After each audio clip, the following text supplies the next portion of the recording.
नमस्कार, नागरिक मिडिया हाउसमा यहाँलाई हार्दिक स्वागत गर्न चाहन्छु। म हुँ राजेन्द्र सिंह। आज विश्व मधुमेह दिवस हो।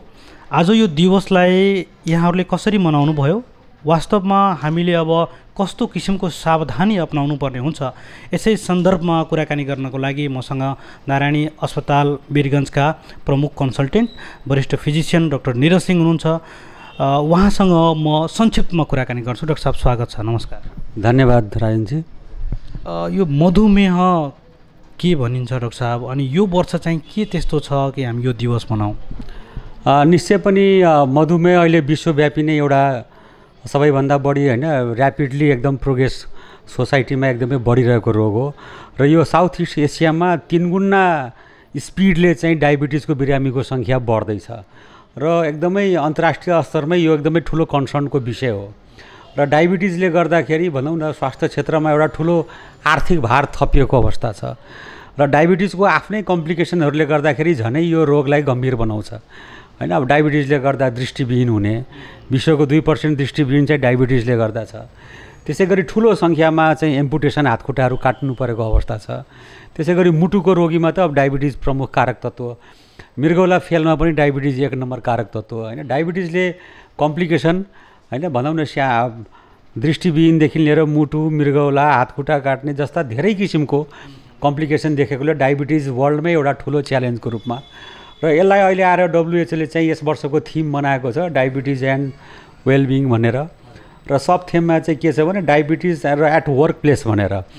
भनाइको अर्थ के छ भने अब सानो ठाउँमा श्रमिकहरूलाई बिचमा पनि डायबिटिजलाई बडा स्टिग्मा र बडा हेपाइको दृष्टिकोणले चाहिँ हेर्ने भएको हुनाले चाहिँ अब बिरामीहरूको चाहिँ मोटिभेसनको हिसाबमा र एकअर्कालाई कसरी सहयोग गर्ने र उपचारमा कसरी चाहिँ भनौँ न स्टिक हुने र कसरी चाहिँ फर्दर कम्प्लिकेसनहरूसँग डिल गर्ने र यो बारेमा जनचेतना कसरी बढाउने र यसै सन्दर्भमा जसरी हाम्रो नेपालको डाटा पनि के छ भने 7 देखि 9% जनसङ्ख्यामा डायबिटिज छ।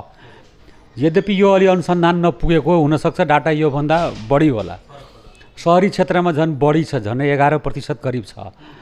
र वास्तवमा र कारण पनि के भन्दाखेरि प्रमुख कारण के हो भने भनौँ न बढ्दो सहरीकरण, मान्छेले गाउँले जीवन छोडेर सबैजना सहर र सहरी जीवनमा तनाव, सेडेन्ट्री लाइफस्टाइल बढ्दो वजन, अब खानपानमा गडबडी अब हामी चाहिँ अब अर्ग्यानिक खानाहरू नखाइकन धेरै प्याक्ड फुडहरू, जङ्क फुडहरू खाइरहेको अवस्था छ। खाने तेलमा समस्या छ हाम्रो अब हामीले आफ्नो जुन परापूर्वकालदेखिको स्रोतको तेलहरू नखाइकन आजकल जम्मै प्याकेटका यो ट्रान्स फ्याटहरू भएको सामानहरू बढी खाइरहेछौँ।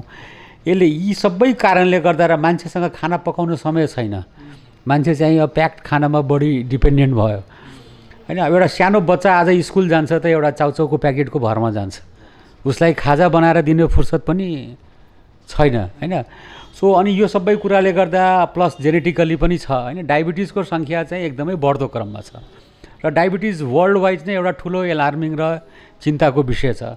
र आजको दिन चाहिँ किन 14 नोभेम्बर मानियो भनेदेखि जसले इन्सुलिनको इन्भेन्सन गर्नुभयो फ्रेडरिक ब्यान्टिङ, उहाँको बर्थडे डे थियो आज। अनि उहाँको जन्मदिनलाई लिएर आज वर्ल्ड डायबिटिज डे चाहिँ मनाइन्छ र हरेक वर्ष केही न केही थिमको साथ WHO, IDFहरू चाहिँ आउँछन्। त्यही थिमको तहत हामीहरू यसलाई चाहिँ जनचेतनाको रूपमा, अवसरको रूपमा लिन्छौँ।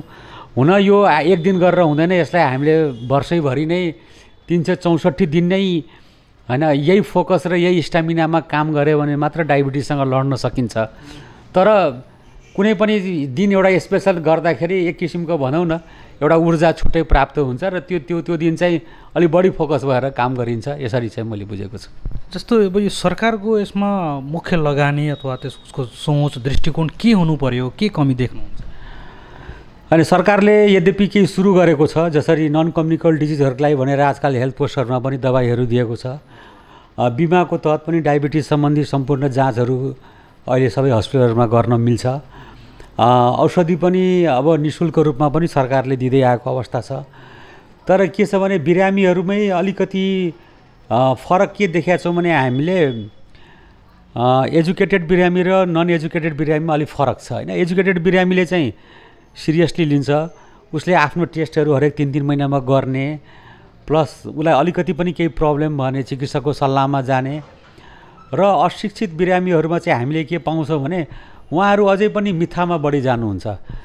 उहाँहरूलाई चाहिँ कसैले धेरै दबाई खायो भने मृगौला बिग्रिन्छ, दबाई धेरै खानु हुँदैन, अनि तपाईँ यो जडीबुटी खानुहोस् भनेको छ, कसैले के भनेको छ, अनि उहाँहरू चाहिँ डक्टर सपिङ भन्छौँ हामी, डाक्टर चेन्ज गरी होइन नेपालदेखि लिएर भारतको बोर्डर यता किनारा सबै ठाउँमा जहाँ चाहिँ आजकल यो फेसबुकमा सस्तो प्रचारहरू पनि धेरै देखिन्छ होइन, यो प्रचारको भरमा जाने र यही भुवाको हामीले कति जस्तो बिरामीहरूलाई चाहिँ अब भारतको एक दुईवटा सहरको प्रचार हेरेर गएको र त्यसपछि आएपछि कम्प्लिकेसन लिएर हामी क्या हस्पिटलमा आएको देखेका छौँ होइन।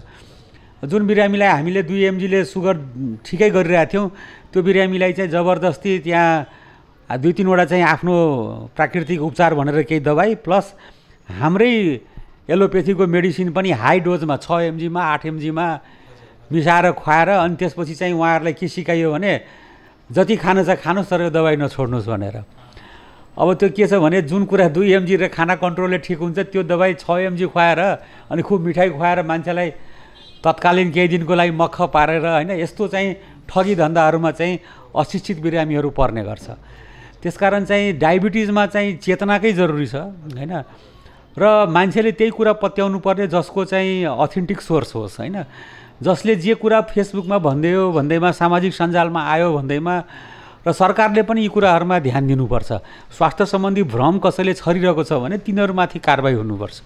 अन्तिममा डाक्टर साहब यहाँले धेरै कुराहरू ल्याइसक्नुभयो, जुन भ्रमहरू छरिएको छ पेसेन्टहरू अन्तिम सम्ममा आएर मृगौला फेल हुने पनि अवस्था आइरहेछ, त्यस्तोलाई के कारबाही हुनुपर्छ अथवा कसरी हामी जागरुकता अझै फैलाउन सक्छौँ? अरे निश्चित रूपमा होइन, अब यत्रो ठुलो चाहिँ सरकारको लगानी छ, संयन्त्रहरू छ होइन, डायबिटिज सम्बन्धी प्र्याक्टिस गर्ने चाहिँ अब सरकारी हस्पिटल भयो, प्राइभेटमा भयो, आजकल जसरी पर्सै जिल्लामा पोखरिया जिल्ला अस्पतालमा विशेषज्ञ डाक्टरहरू बस्छन्, हेल्थ पोस्टमा भएका स्वास्थ्यकर्मीहरूलाई ट्रेन गरिएको छ होइन। तपाईँ चाहिँ तपाईँलाई अथेन्टिसिटीको प्रब्लमै छैन होइन, तपाईँ चाहिँ सम्बन्धित व्यक्तिसँग सम्पर्क गर्नुहोस् न, तपाईँ चाहिँ नचाहिने प्रचार प्रसारमा नजानुहोस् होइन। नचाहिने प्रचार प्रसारमा जाँदाखेरि चाहिँ पहिला आफू बस्नु पऱ्यो होइन। त्यसपछि चाहिँ तपाईँको जति पनि रोग सम्बन्धी चाहिँ तपाईँको जति पनि प्रश्नहरू छ तपाईँले सम्बन्धित उपचार गर्ने चिकित्सासँग सोध्नुभयो भने उहाँले निश्चय पनि तपाईँलाई सेटिस्फाई गर्नुहुन्छ होइन।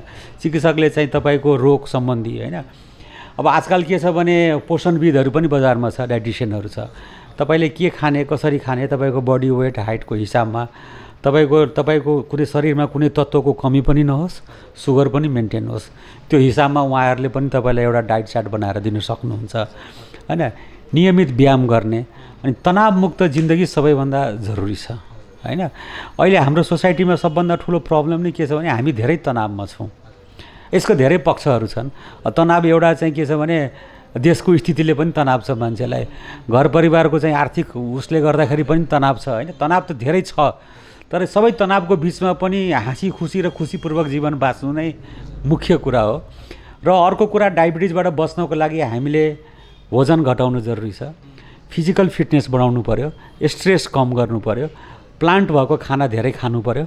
डायबिटिजले हाम्रो गाउँले खाना मन पराउँछ क्या, हामीलाई वेस्टर्न वर्ल्डको खाना होइन कि हाम्रो गाउँको खाना चाहिँ डायबिटिजले मन पराउँछ होइन। त्यस डाक्टर साहब महत्त्वपूर्ण समय दिनुभयो, धेरै कुराहरू खेलाइदिनु भयो, धन्यवाद। अन्तिममा आज कसरी यहाँले मनाउनु भयो यो दिवसलाई? निश्चय पनि आज चाहिँ डायबिटिज बिरामीहरूलाई नि हेरेर र हामीले पनि सानोतिनो क्याम्पहरू गरेका थियौँ, त्यसमा केही डायबिटिजका बिरामीहरू स्क्रिनिङ गऱ्यौँ र उहाँहरूको मार्फतबाट उहाँहरूको टोल छिमेकमा पनि यस्तो लक्षण भएका कोही छ भने उहाँहरूलाई पठाइदिने भनेर र यसलाई विशेष गरी चाहिँ अझै डायबिटिजको बिरामी सोसाइटीमा कतै लुकिएको छ भने तिनीहरूलाई सतहमा ल्याउँ भन्ने हिसाबमै आज मुख्यतः दिन रह्यो। समयको लागि धन्यवाद। धन्यवाद राजेनजी। र तपाईँलाई पनि कुनै जिज्ञासा छ भने हामीलाई यो कार्यक्रम हेरिरहने स्थानमा पनि कमेन्ट गर्नुहोला। क्यामेरामा साथ दिनुभएकोमा मनोज कुमार मिश्रजीलाई धन्यवाद। नमस्कार। www.nagrik24khabar.com वीरगंज।